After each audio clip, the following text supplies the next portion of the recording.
Bonjour, j'espère que vous allez bien. Aujourd'hui, j'ai choisi un thème sur lequel nous pouvons ouvrir une jolie réflexion ensemble. J'essaie de m'inspirer un petit peu de mon quotidien, des petites expériences que je peux vivre, des partages que j'ai avec mes patientes, avec mes amis, avec ma famille, pour essayer de lancer des petites réflexions dans ces podcasts-là. Parce que forcément, ma manière de voir les choses, de les comprendre, de les interpréter, elle n'est pas la même que la vôtre. C'est impossible qu'on ait tous la même manière de vivre, d'interpréter certaines situations. Donc je me suis dit que c'était intéressant d'ouvrir des pistes de réflexion afin qu'on soit tous peut-être plus, qu'on fasse peut-être plus attention au quotidien à des petites choses qu'on fait de manière inconsciente d'habitude. Et là, on va y prêter attention. On va prendre le temps de remarquer ce qu'on est en train de faire. Du coup, il y a quelques jours, mon fils a très mal pris une réflexion de son frère. Il s'est mis en colère. Il a commencé à pleurer. Je me suis assise à côté de lui, parce que j'étais un petit peu surprise, et je lui ai posé une question. Mais j'ai dit, est-ce que ton frère t'a fait du mal physiquement? Il m'a dit, non. Alors, de quelle manière ces mots t'ont-ils fait du mal? Comment c'est possible que ces mots t'ont impacté à un tel point? Parce qu'à la base, ce ne sont que des mots. Donc c'est toi qui décides d'accorder de l'importance à ces mots ou pas. Tu as le choix de donner du pouvoir et de la force à des mots que tu entends. Comme tu as le pouvoir de les rendre invisibles. Tout comme ils y sont de base en fait, du vent. Et cette petite anecdote m'a poussée à faire une plus longue réflexion sur le pouvoir que l'on décide de donner aux mots, aux paroles. Je me suis dit, c'est vrai, c'est quand même que des mots, c'est que du vent. Pourquoi on accorde de l'importance et on donne de l'importance et du pouvoir à certains mots et pas d'autres? Du coup, on va commencer par les mots qui ont pour moi, je pense, le plus lourd poids et les plus grandes conséquences sur nous. Eh bien, ce sont les nôtres de mots. Vous savez, lorsqu'on se dit des petites réflexions et des insultes au quotidien, ah oui, on s'insulte tous les jours. Ah zut, je suis bête, j'ai oublié de faire ça. Ah mais quelle cruche, j'ai fait tomber ceci ou cela. Ah mais quel idiot d'avoir dit ça. Est-ce que vous avez compris le sens? Combien de temps par jour passons-nous à nous insulter? J'ai même une de mes patientes qui m'a dit un jour que pour se motiver à faire du sport, elle se disait allez ma grosse, bouge ton énorme popotin. Quelle motivation trouve-t-on derrière ses propres insultes? Du coup, je lui ai demandé comment elle le prendrait si demain, quelqu'un d'autre lui disait ces mots-là. Mal, forcément. Alors pourquoi prendre mal ces mots lorsqu'ils viennent de l'extérieur et se dire qu'ils sont motivants lorsque on se les dit soi-même? En fait, la différence, elle est quand même incroyable. J'ai trouvé ça intriguant. Ça va être des mots motivants lorsqu'on va se les dire nous-mêmes. Par contre, ça va être des mots insultants lorsqu'ils viendront de l'extérieur. On a tendance souvent à reprocher chaque mot qui sort de la bouche des autres. Mais ceux qui sortent de notre bouche semblent être anodins. C'est paradoxal, non? Ça va être un peu l'exemple aussi des réseaux sociaux. On va toujours avoir quelque chose à redire sur tout et n'importe quoi. Par contre, nous-mêmes, on crierait à l'injustice et à la victimisation si on ne rendait l'appareil. On est compliqué quand même, non? Ce qu'il faut retenir en premier, c'est qu'à chaque fois que vous allez vous insulter, oh j'étais bête, je suis qu'une nulle, je suis stupide, votre cerveau enregistre ces mots comme étant vrais, car c'est vous-même qui les confirmez. Ça devient un fait réel, un fait juste. C'est comme un harcèlement moral, ça fonctionne un petit peu avec le même principe, c'est le même fonctionnement pour le cerveau. On va au bout d'un moment accepter l'information et on va tout faire de manière inconsciente pour la rendre vraie, pour la rendre juste. En effet, si on se répète tout le temps qu'on est maladroit, on va le devenir. Cela paraît incroyable, mais notre cerveau fonctionne comme ça. L'inconscient va tout faire pour rendre l'information vraie, vu que vous-même vous lui dites que c'est vrai. N'oublions jamais que nous devons être les premiers à nous donner de l'amour, du soutien. Sinon, en fait, on va tomber dans les relations de dépendance, dans les relations toxiques, où on attend de l'autre qu'il nous donne ce que nous sommes dans l'incapacité de s'offrir à nous-mêmes. L'impact des mots que l'on a sur nous-mêmes au quotidien est immense. Donc commençons par changer peut-être notre manière de nous parler. Commençons par arrêter de dire à notre subconscient qu'on est nul, qu'on est bête, qu'on est stupide, qu'on est maladroit, qu'on est moche, qu'on est gros. Arrêtons déjà de nous insulter nous-mêmes. Car pourquoi avoir le droit de s'insulter soi-même, mais l'interdire aux autres? Ça n'a aucun sens.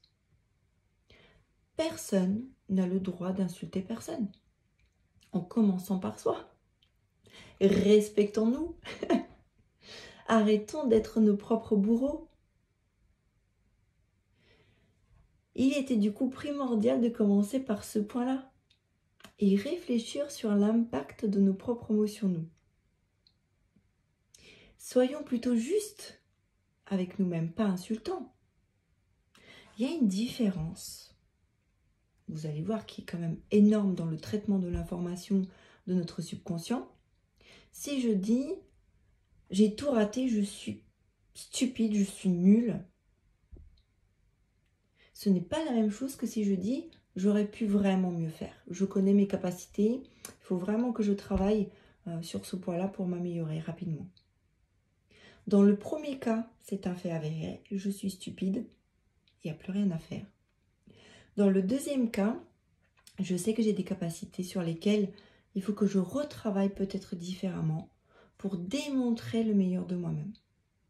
Ce qui sera plutôt une source de motivation. On s'offre en plus une solution aux problèmes rencontrés. Il me semblait important de rappeler ça en premier, de rappeler que parfois, sans y prêter attention, on est extrêmement insultant envers nous-mêmes et que ces paroles s'ancrent dans notre subconscient.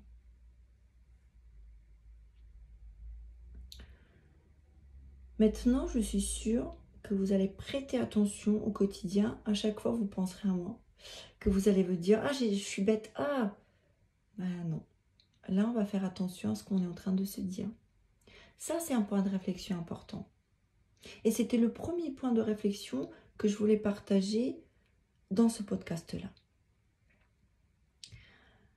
Le deuxième, ça va être l'importance des mots des autres, qui viennent de l'extérieur. Pourquoi accorde-t-on de l'importance aux paroles des autres? Alors, il y a plusieurs cas de figure, évidemment. On ne va pas tous les voir. Je vais m'arrêter sur quelques points que j'estime importants, qui reviennent le plus autour de moi. Dans un premier temps, va arriver comme d'habitude l'ego. L'ego qui n'est pas seulement néfaste. J'ai plusieurs personnes qui m'ont dit comment combattre l'ego. Alors pas du tout. L'ego, si elle est là, c'est pour nous protéger, pour nous motiver. 60% du temps, il est bénéfique pour nous. Il n'y a que 40% du temps où il sera néfaste. Parce qu'il prendra beaucoup trop de place. et qui va plutôt nous freiner. Mais dans 60% des cas, il est là pour nous protéger. Donc je vous avais déjà parlé en effet de l'ego brièvement dans plusieurs podcasts. On en reparle ici également. C'est normal, c'est quelque chose que l'on retrouve dans nos rapports avec soi, mais aussi avec les autres de manière récurrente. L'ego qui va s'offusquer que l'on nous fasse des reproches, même si elles peuvent être au fond justifiées. Là n'est même pas la question. Que le reproche soit justifié ou pas, l'ego, il ne fait pas ce traitement-là au début. Il va faire barrage pour nous protéger et éviter qu'une blessure du subconscient se réveille et que cela soit trop douloureux peut-être à gérer pour nous. Ça, c'est un des rôles de l'ego. On voit bien que c'est l'ego qui parle lorsqu'on reprend l'exemple, par exemple, des insultes. Lorsque je vais m'insulter moi-même, il n'y a aucun souci de la part de l'ego. Cependant, si la même insulte vient d'une tierce personne, ben je vais me braquer, je vais me vexer, j'en fais des tonnes. Bref, la porte est fermée. Donc vous voyez, le poids de l'insulte n'est plus la même. N'est plus le même, pardon. Ici, on sera dans l'incapacité d'accepter un reproche ou une réflexion qui vient de l'extérieur, car notre ego va faire barrage. Afin de bloquer l'information et qu'elle n'affecte pas notre subconscient. On va alors naturellement rejeter la responsabilité sur l'autre. On va jouer au tennis. Tu me lances une balle, je te la relance. Ça, c'est l'ego. À notre cas de figure, ça va être le harcèlement passif, verbal, ou les suggestions négatives répétées. Souvent, ça provient de personnes toxiques, de pervers narcissiques, ou vraiment de rapports toxiques qu'on peut avoir avec des personnes qui vont prendre cette emprise sur nous. Alors attention, car dans ce cas de figure, même si vous ne souhaitez pas de base donner du poids à ces mots-là, malheureusement leur poids sera lourd de conséquences et il sera lourdement ancré jusqu'à libération de l'emprise. Je m'explique. Je vais peut-être commencer par illustrer mes propos. Prenons l'exemple d'une magnifique jeune femme. Elle est belle, intelligente, pétillante, tout lui réussit.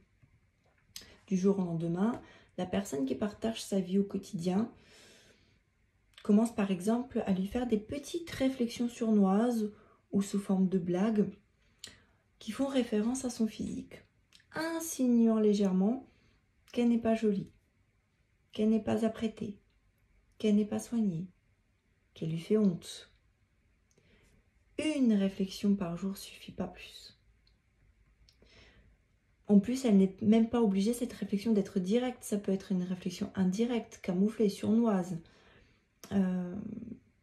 Du coup, lorsqu'on va recroiser cette jeune femme 3 mois après, elle sera déjà métamorphosée. Le subconscient aura commencé sa transformation physique. En effet, plus on va répéter à quelqu'un qu'il est laid, plus la personne va tout faire de manière inconsciente pour s'en les dire. Si on me le dit tout le temps, c'est que c'est vrai, c'est que c'est réel. Dans ce cas-là, l'inconscient va mettre en place ça, va l'accentuer. Et ainsi de suite. Vous pouvez tester ça surtout au quotidien. Et à contrario, plus on nous répète qu'on est fort, qu'on est intelligent, et plus on fera tout de manière inconsciente pour que les autres gardent cette image de nous. Donc rappelez-vous que l'arme principale des personnes qui exercent du harcèlement psychologique, et en fait des pervers narcissiques, c'est la répétition régulière et quotidienne. Si vous vous rendez compte que vous êtes dans une relation toxique, que ce soit au travail ou dans votre sphère familiale ou amicale, fuyez le plus vite possible. Et surtout, faites-vous accompagner pour sortir de cette spirale dans laquelle on vous a enfermé progressivement. La fuite ici, ce n'est pas une faiblesse, c'est la seule porte de sortie. Que ce soit avec des personnes toxiques ou avec les pervers narcissiques, La fuite, c'est la seule solution. Coupez tout lien avec la personne. Fuir, c'est la seule chose qui vous permettra de vous en sortir, de vous reconstruire. Donc on voit ici que les mots prendront du poids à cause de la répétition quotidienne des suggestions directes ou indirectes venant de l'extérieur. Et que notre subconscient va traiter les informations selon la blessure qu'ils appuient, la blessure émotionnelle qui se cache derrière. Un autre point que je souhaitais partager sur cette importance du poids des mots, du poids que nous laissons prendre aux mots au quotidien, ce sont le poids des mots provenant des médias, de l'extérieur, des informations, des réseaux sociaux.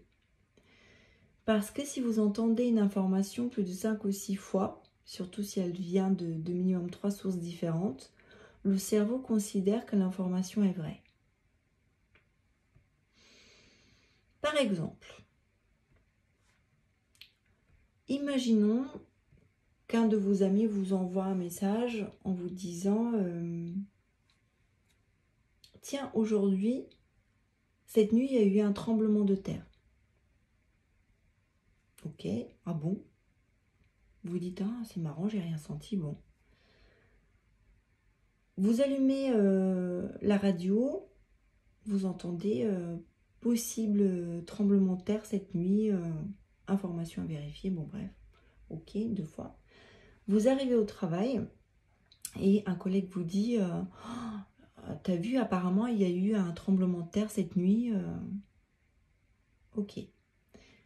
1 heure après, vous allez voir quelqu'un et vous allez dire « Cette nuit, il y a eu un tremblement de terre. » Vous n'allez plus dire « J'ai entendu dire que... » Non, vous allez affirmer une information parce que pour vous, elle est juste.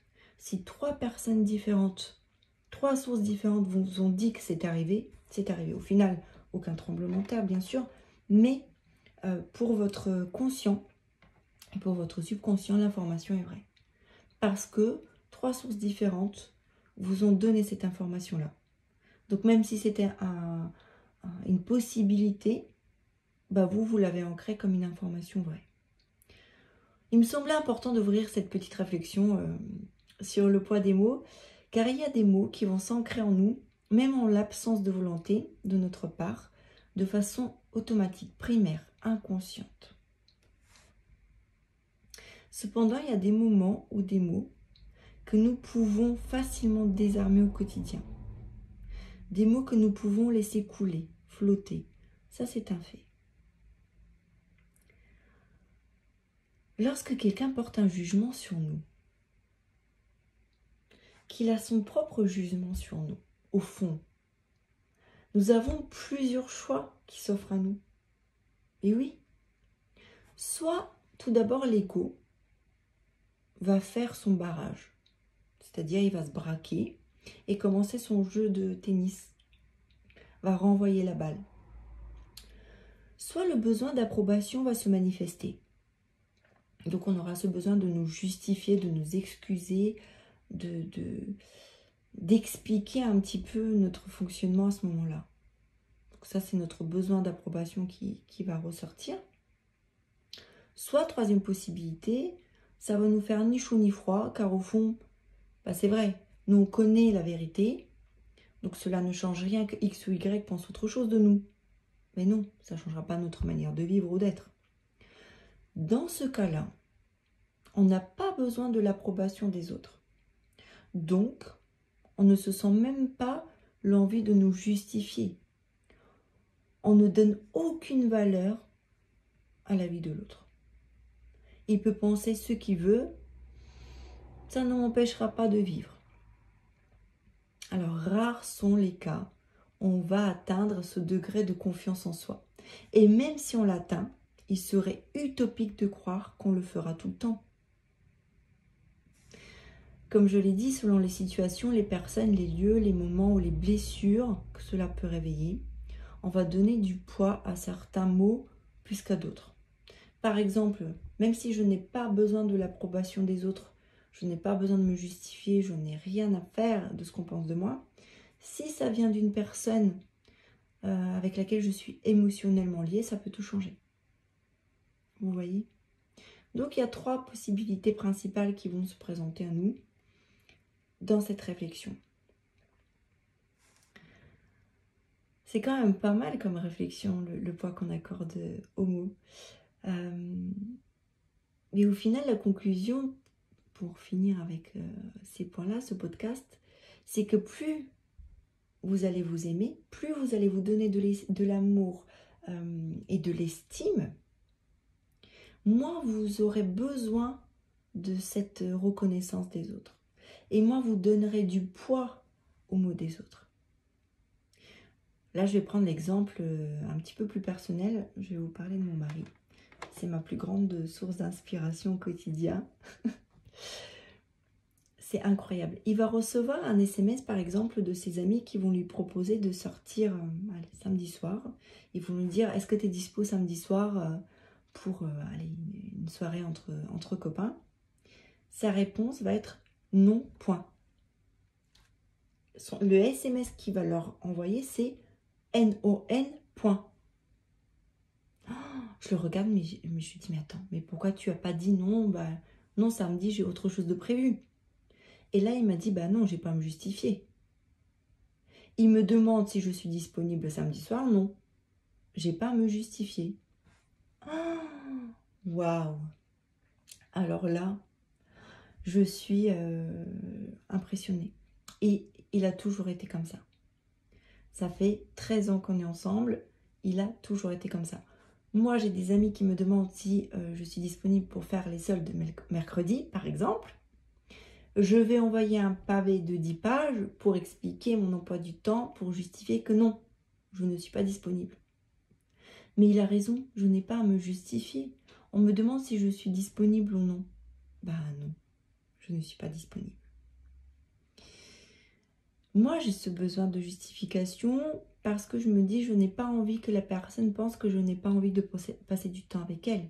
C'est juste que je suis dans l'incapacité de m'y rendre. Lui, non, il a pas ce besoin-là. Il n'a pas ce besoin d'approbation. On lui pose une question, non, il n'a pas à se justifier. Il est incroyable.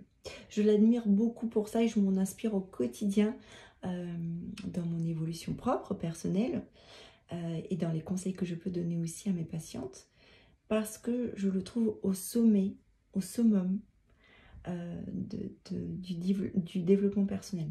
Il est vraiment dans le respect de lui, de sa propre personne, et ne cherche pas l'approbation des autres. Et ça, c'est incroyable. Donc ça, c'était la petite anecdote que je voulais vous partager. Et un autre point, ça va concerner plutôt les mamans. Sur le poids des mots, attention de la manière dont vous allez parler à vos enfants.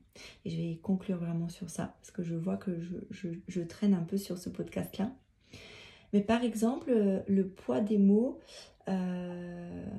s'applique aussi pour vous, pour nous, maman. Lorsque vous allez appeler votre enfant, viens mon petit monstre, mettez un petit monstre, mon petit démon, et ça a du poids. Si vous appelez tout le temps votre enfant mon petit monstre, t'es un petit monstre, il va en créer que c'est un petit monstre, il va se comporter comme un petit monstre. Si vous dites à votre enfant tous les jours, t'es mon rayon de soleil, t'es un rayon de soleil, il deviendra un rayon de soleil. Donc voilà, juste attention à la manière dont on appelle nos proches, les petits noms qu'on a tendance aussi à donner à nos enfants, en effet, ils ont du poids. Donc attention parce qu'ils sont petits, ils n'ont pas encore la conscience assez forte pour avertir leur subconscient, et leur subconscient va ancrer ces petits mots-là. Voilà, écoutez, j'espère que ces petits points de réflexion, vous allez prêter attention maintenant aux mots du quotidien. N'hésitez pas à m'envoyer des petits messages. Vous pouvez écouter évidemment les podcasts sur mon site www.gracimira-du6bartier.fr ou sur YouTube. Et vous pouvez prendre des rendez-vous également en ligne. N'hésitez pas à me contacter par mail si vous avez des questions. Je reste à votre écoute. Je vous envoie énormément d'amour. Je vous souhaite une très belle journée. Et je vous dis à très bientôt.